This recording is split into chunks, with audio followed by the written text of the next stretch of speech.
Hey guys, what's up? In this tutorial video, I will show you really quickly how you can export video files in the Shotcut video editor. So let's get started. In the first step, guys, launch the Shotcut video editor, start a new video project, add a video clip or multiple video clips to your library by clicking on upload file here in the top left corner and by uploading your video clips from your computer. And next, guys, head over to your video playlist here to the left and add the uploaded video clips to your Shotcut video projects library by clicking on that plus icon here. Next, place the video clip on your timeline below, edit it, customize it according to your own imagination and taste, resize it, add various filters and effects, and so on and so forth.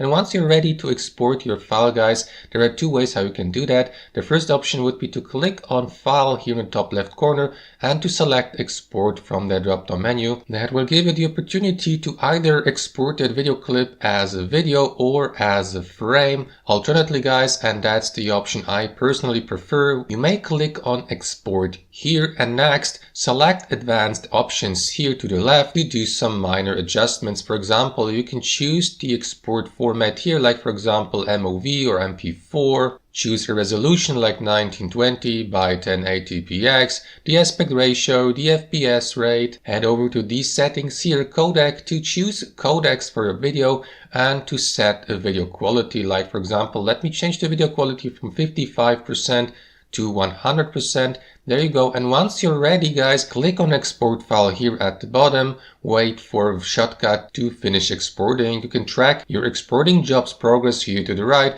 And yeah, once your video file has been exported, open it through your output folder. And that's basically it. Thanks for watching and have a wonderful day.